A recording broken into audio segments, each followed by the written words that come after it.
የአብርሽ ዕቃ ምንድነው? ማህፀናችሁ ላይ ዳይመንድ ያፈልቃል ተብላችኋል እንዴ? ወይስ ዳይመንድ ይዘራል ተብላችኋል? እንደዚህ የምትሆኑት ለምንድነው እንደዚህ የምትሆኑት? የአብርሽ ዕቃ ከእናንተ ማህፀን ውስጥ ገብቶ ምንድነው የተለየ ነገር የሚያደርግላችሁ? እንዲህ ቅሚያ እንዲህ ሽሚያ ምናምን ሆናችሁ የሆነ ነገር ልትሆኑት የምትችሉት ለምንድን ነው? የምታደርጉትን ነገር ማወቅ አለባችሁ። ምን እያደረግን ነው ያለ ነው? ምንድነው መሆን ያለብን የሚለውን ነገር በደንብ አድርጋችሁ አንደርስታንድ ማድረግ አለባችሁ ብዬ ነው የማስበው። እና የማይሆን ሙድ አታራምዱ። እግዚአብሔር ሰዎች እንዴት ናቸው? ደህና ናቸው አለው። እኔ እግዚአብሔር ይመስገን። ትናንት ለታ እንግዲህ በጣም ብዙዎቻችሁ እየሳቃችሁ ነበረ። ለምን ሶስት ሴት ከሚንገላታ፣ ሶስት ሴት ከሚጨነቅ፣ ሶስት ሴት ከሚጣሉ፣ ሀገር ከሚያፈርሱ ለምን የአብርሽን የሽንት መሽኔውን እቃ ከተቆረጠ በኋላ ምን እንደሚያደርጉ ብናያቸው እንደ ሀሳብ ብዬ የሆነ ቪዲዮ ሰርችላችሁ ነበርና በጣም እየሳቃችሁ ነበረ ማለት ነው። ተስማምተው ከተቀመጡ እኮ ለሶስታቸውም ይበቃል። እነሱ ነው እንጂ አልስማማ ያሉ። አብርሽ እኮ እምቢ አላለም። ከአንዳቸው እምቢ አላለም። የእነሱ የመስማማት ችግር ነው እዚህ ጋር ያደረሳቸው ምናምን እያላችሁ በጣም እንትን ስትሉ ነበርና የእነሱ ያለመስማማት ችግር ሳይሆን የአብርሽ በቃ ነገሩን ፐብሊክ ማድረጉ ነው እዚህ ጋር ጥፋት አለ ብዬ የማስበው ማለት ነው። ነገሩን ፐብሊክ ማድረግ የለበትም ነበር። አብርሽ ፕራይቬት አድርጎ በቃ ሲፈልግ ከሩታ ሲፈልግ ከሄርሜላ ሲፈልግ ከንትና ማለት ነው። እና በባለፈው ፍቅርን ሄርሜላ ኮንትራት ነው እንደ የመጣሽው ኮንትራትሽን ጨርሰሻል ምናምን ያለቻት ሄርሜላ ለሆነ ያህል ጊዜ ነበር ኮንትራት ላይ የነበረችው። ስለዚህ ያን ኮንትራት ሄርሜላ ደግሞ አብቅቷል። ስለዚህ አሁን ላይ መሆን ያለበት ከሩታ ጋር ነው ምናምን እያላችሁ ነበረ ማለት ነው። ባለ ኮንትራት ተያዘ፣ ሚስት በኮንትራት ተያዘ እንዴ? ለስንት ወር ነው ኮንትራቱ? ማን ነው አገናኝ ኤጀንሲው?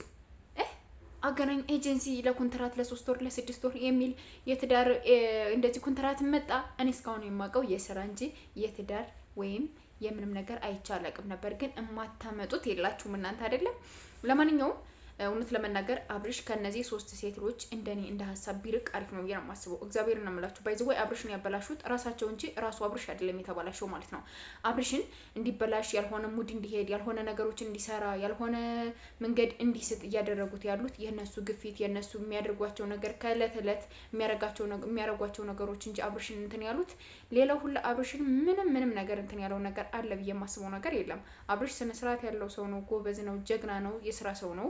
ስለዚህ እናንተ ነው እንደዚህ እንትን ያላችሁት እንጂ አብርሽን እናንተ ሶስታችሁም ሩታና ሄርሜላ ሳይመጡ በፊት ከፍቅር ጋር ያለ አብርሽን በጣም በብዙ በበጎ አድራጎት ሰዎችን ሲረዳ፣ ሰዎችን ሲያነሳ፣ ደካማዎችን፣ እናቶችን፣ ወንድሞችን ሲያለብስ፣ ሲያመግብ ሲያስደስታቸው ነው የምናውቀው። አሁን ደግሞ ህዝብ ነው እያስለቀሳችሁ ያላችሁት እንጂ ተቃራኒ እናንተ ከመጣችሁ በኋላ ነው አብርሽ በይዘው የተቀየረውና አብርሽን ማንም መሳደብ የሚችል ሰው የለም። አብርሽን አትስደቡት። በቃ ያበላሹት ሄርሜላና ሩታ እስከሆኑ ድረስ ማስተካከልም ምንም ማለትም ያለባቸው እነሱ ራሳቸው ናቸው።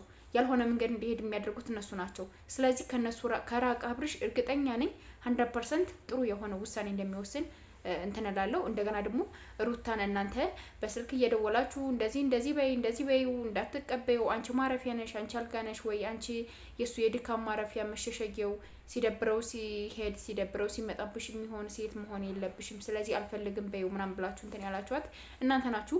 ግን ሄርሜላ ቆርጦልሽ የእውነት ከሆነ አሪፍ ነው ውሳኔሽ። ሩታም ደግሞ በቃ አላፈቅርሽም ነው ያለሽ አይደለም፣ እንደማያፈቅርሽ ነግሮሻል።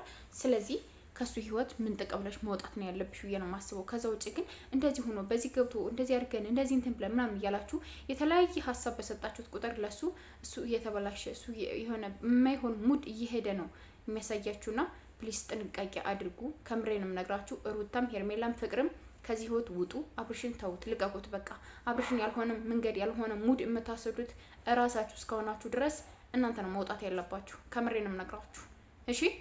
በቃ ይበቃችኋል። በወንድ ልጅ መማገጥ፣ በወንድ ልጅ የቃቃ መጫወት፣ በወንድ ልጅ እንደዚህ ምን ነው አላችሁ? እኔ እኮ የአብርሽ ዕቃ ምንድነው? ማህፀናችሁ ላይ ዳይመንድ ያፈልቃል ተብላችኋል እንዴ?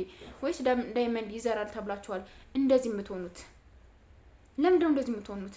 የአብርሽ ዕቃ ከእናንተ ማህፀን ውስጥ ገብቶ ምንድነው የተለየ ነገር የሚያደርግላችሁ? እንዲህ ቅሚያ እንዲህ ሽሚያ ምናምን ሆናችሁ የሆነ ነገር ልትሆኑት የምትችሉት ለምንድን ነው? የምታደርጉትን ነገር ማወቅ አለባችሁ። ምን እያደረግን ነው ያለ ነው? ምንድነው መሆን ያለብን የሚለውን ነገር በደንብ አድርጋችሁ አንደርስታንድ ማድረግ አለባችሁ ብዬ ነው የማስበውና የማይሆን ሙድ አታራምዱ። እግዚአብሔርን ነው የምላችሁ። ራሳችሁን አታርክሱ እንዴ! ወንድ አተው ነው እንዴ እየተባላችሁ መሰደብ የለባችሁም። ሰው ጋር እኮ ነው የምትኖሩት። ኢትዮጵያ እኮ ነው ያላችሁት። ሁሉም ሰው ያውቃችኋል አይደል እንዴ? ለቤተሰቦቻችሁ እንኳን ክብር ይኖራችሁ፣ ቤተሰቦቻችሁ ሪስፔክት ይኖራችሁ። ልጃችሁን የሁለት ሚስት ያለው ባል ሁለት እንደዛ መባል ጥሩ ነው እንዴ ለእናንተ? ለቤተሰብስ አሪፍ ነው ብላችሁ ታስባላችሁ? የማይሆኑ ነገሮችን አታራምዱ። በቃ ስቶፕ። እግዚአብሔርን በጣም ነው የሚያስጠላ፣ በጣም ነው የሚደብረው ነው። ማድረግ ያለባችሁን ነገር በደንብ አድርጋችሁ ብታውቁ እንደኔ አሪፍ ነው የማስበው። ለማንኛውም እወዳችኋለሁ። ባይ